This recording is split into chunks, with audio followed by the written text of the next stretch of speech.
जय हिंद दोस्तों, मैं पंकज आप सभी का स्वागत करता हूं परीक्षा पार के इस यूट्यूब चैनल पर। कैसे हैं आप सभी? आशा करता हूं आप सभी अच्छे होंगे और अच्छे से अपनी तैयारी कर रहे होंगे। जैसा आप सब जानते हैं, आपका आने वाला एग्जाम है वो है यूपी पुलिस री एग्जाम। तो यूपी पुलिस री एग्जाम के लिए क्या रणनीति होनी चाहिए आपकी, आप कैसे अच्छा स्कोर प्राप्त कर सकते हैं, आज की क्लास उसी के लिए है। तो जैसे मैं आपको बताऊं उस प्रकार से अगर आप अच्छे उसी रणनीति से काम करोगे तो आपके अच्छे 230 प्लस, इससे भी और ज़्यादा है ना नंबर आप प्राप्त कर सकते हो। कैसे? लगभग 250 के आसपास अपने नंबर प्राप्त कर सकते हो। तो उसी पर या उसी की रणनीति पर बात करेंगे। तो आज का जो हमारा मेन है कि उत्तर प्रदेश पुलिस परीक्षा जो आपकी होने वाली है उसमें आप कैसे 230 प्लस से ऊपर नंबर प्राप्त कर सकते हैं। तो सबसे पहले अगर हम बात करें इसके सिलेबस की कि इसके सिलेबस में आता क्या है और क्या आपसे पूछने वाला है, तो लिखा हुआ है Uttar Pradesh police re exam. Re exam आपका होने वाला है, जैसा आपका पीछे पेपर हुआ था सबको पता होगा कि पेपर में आ क्या क्या था। टोटल जो वैकेंसी है वो 60,244 कुल पद हैं और आप सब जानते हैं कुल प्रश्नों की संख्या होती है 150।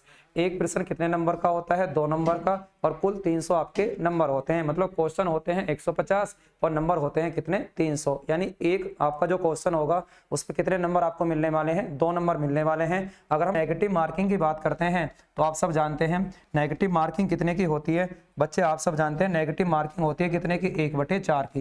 नेगेटिव मार्किंग कितने की है? 1/4 की। यदि आपने 4 क्वेश्चन गलत करे तो आपका एक सही क्वेश्चन भी चला जाएगा। आपने 8 गलत कर दिए तो आपने जो 2 सही करे थे वो भी आपके क्वेश्चन गलत हो जाएंगे, यानी खत्म हो जाएंगे। इसको हम कहते हैं नेगेटिव मार्किंग। अगर आपने 12 करे तो 3 आपके क्या चले जाएंगे? सही भी चले जाएंगे।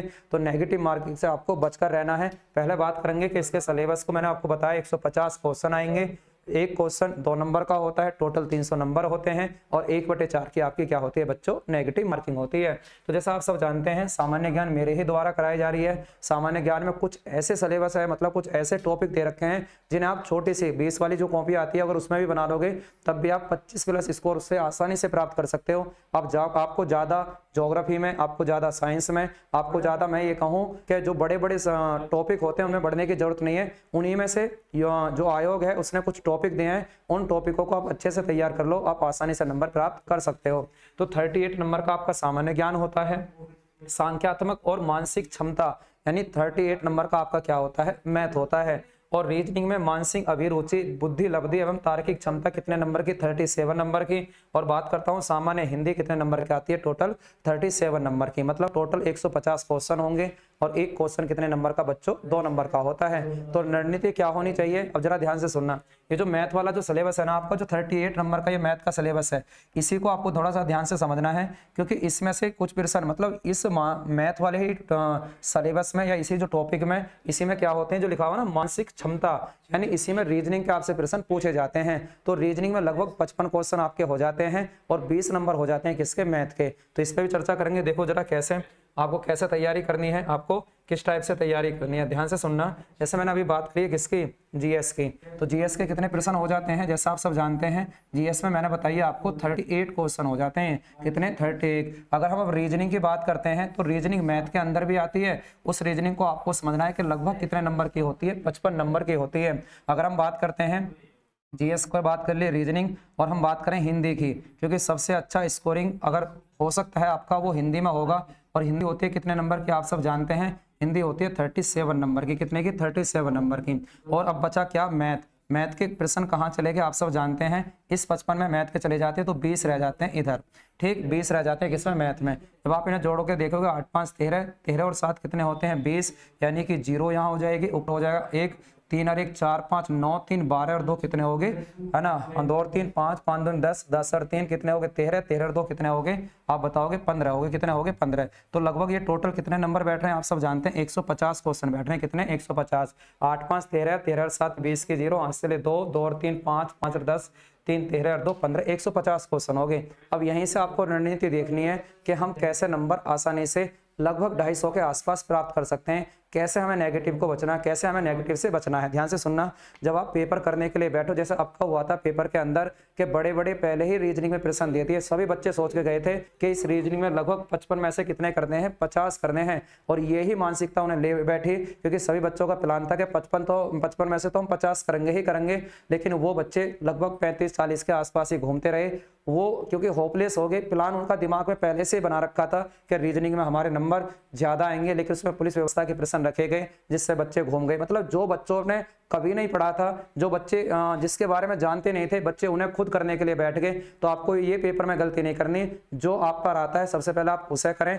जल्दी जल्दी इसे 150 प्रश्नों को पढ़ें, जो आप पर आए आप उसे करें। आप उन पर दिमाग न मारें जो आपने कभी नहीं पढ़े हैं, तो उनको आपको छोड़कर चलना है। तो जीएस की जैसे मैं बात करूं, अगर 38 में से बेकार बच्चा होगा, है ना, वो अगर मेरी क्लास कर लेगा तो आप बताओगे 25 नंबर आप आसानी से प्राप्त कर सकते हो। तो 5 तो मैंने ऊपर छोड़ दिया और 13 नंबर छोड़ दिए हैं। एक अच्छा स्टूडेंट लगभग 25 से प्लस ही नंबर प्राप्त करेगा जीएस में, अगर आप मेरी क्लास करते रहोगे। रीजनिंग की बात, जैसे मनोज सर के द्वारा रीजनिंग कराई जा रही है, तो रीजनिंग में अब आप ज्यादा 55 ना सोच के चलें। मैं तो ये कह रहा हूँ आप 10 नंबर यहाँ से कम कर लें। अगर आप इसमें 45 के आसपास भी नंबर करते हो, देखो इसमें भी +2 आगे पीछे कर लेना और 45 में से प्लस आप आगे पीछे कर लेना, कि कम भी हो सकते हैं और ज्यादा भी हो सकते हैं। नेगेटिव का मतलब माइनस कर लेना और प्लस का मतलब पॉजिटिव, मतलब 47 नंबर भी आप प्राप्त कर लेना। हो सकता है इसमें आप, है ना, 43-40 तक भी आपके नंबर रह जाए, तब भी कोई परेशानी वाली बात नहीं है। अगर आप इसमें 15 नंबर को भी छोड़ आते हो, आपको मैं कह रहा हूं उन्हें आपको करना है क्वेश्चनों को जो आप पर पहले आते हैं या जो आपने पढ़े हैं। उसके बाद हिंदी की बात करें, देखो हिंदी है जो स्कोरिंग मार्क है, जिसमें आप अच्छा स्कोर प्राप्त कर सकते हैं। एक अच्छे से अच्छा स्टूडेंट जो बढ़िया पढ़ने में है, वो सदा, आप ध्यान से सुनना, हिंदी में ही नंबर बढ़ाएगा और लगभग 37 में से वो 30+ नंबर लेकर आएगा। और बेकार से बेकार भी 25 नंबर या इसमें प्राप्त कर सकता है। जो बेकार स्टूडेंट है, जिसने कभी, है ना, इतने अच्छे से डीप से हिंदी को नहीं पढ़ा है, वो 20-25 के आसपास अपने नंबर प्राप्त कर सकता है। तो आप इतनी बात याद रखना कि हिंदी में आपको लगभग कितने नंबर करने हैं, आपको लगभग 33 प्लस -2 नंबर, लगभग 35 नंबर भी आसानी से, 37 में से 37 भी आते हैं बच्चे के। तो मैं तो आपको केवल कितने बता रहा हूँ, आपको 33 नंबर प्राप्त करने हैं। और मैथ में आप ज्यादा नंबर के पीछे नहीं भागें। अगर हम मैथ की बात करते हैं तो मैथ में आप 15 नंबर, बहुत हल्का मैथ आता है, अगर 15 में आप प्लस माइनस आगे पीछे कर लोगे तब भी आसानी से इसे कर सकते हो। तो जैसे मैंने बताया, अगर 25 आप इसमें कर लो, आप इसमें लगभग 25 कर लो और 45 आप किसमें कर लो, रीजनिंग में। ये ऐसे प्रश्न है जो आपको ज्यादा भागने की जरूरत नहीं है, आसानी से आप इन्हें प्राप्त कर सकते हो। और 33 में से मैंने बताया 2 प्लस आगे, अगर 35 नंबर आप यहाँ कैसे खींच लाए और 15 आप नंबर यहाँ ले आए, तो आप जरा देखना कितने नंबर आपके आने वाले हैं। तो कितने हो जाएंगे आप बताओगे 20, और कितने आप बताओगे 2, 2 दूनी 4, 4 दूनी 8, 8 और 3 आप बताओगे 11, और 120 नंबर आप आसानी से प्राप्त कर सकते हैं। अगर इसमें से नेगेटिव काट भी लिया तो लगभग आप 115 आसानी से नंबर प्राप्त। अगर 5 नंबर हम बात करें कैसे आपके गलत भी हो जाते हैं, 2-4 नेगेटिव के कट जाते हैं, और खींच कर अगर आपने लगभग 115 इसमें क्वेश्चन सही कर लिए, 115 आसान है। आप ज्यादा के चक्कर में ना भागें, आप उन्हें करें पेपर में बैठकर जो आप पर आते हैं। हो सकता आप पुराने वो, मतलब जो प्रश्न आप पर नहीं आते, आप उन्हीं पर लगे रहे और आगे 10 प्रश्न ऐसे मिल जाएं जिन्हें आप आसानी से हल कर सकते थे। तो सबसे पहले आप उन प्रश्न को करें जल्दी से जल्दी जो आप पर आते हैं। एक अपना नंबर हम ये कह सकते हैं सिक्योर कर सकते हैं कि हाँ तक भाई मैंने 100 से ऊपर नंबर अपने पहुंचा दिए हैं। बाकी 10-15 नंबर और ढूंढ लो। आप जर्नल में, एससी में, ओबीसी में 115 नंबर आसानी से प्राप्त कर सकते हैं। और आप सब जानते हैं 115 मतलब क्वेश्चन प्राप्त कर सकते हैं, और एक क्वेश्चन कितने का होता है, 2 नंबर का होता है। लगभग 230 प्लस आपके स्कोर आसानी से हो सकता है, 230 प्लस आप आसानी से नंबर प्राप्त कर सकते हैं। तो ये रणनीति होनी चाहिए आपके जीएस में, लगभग 25 के आसपास नंबर होने चाहिए।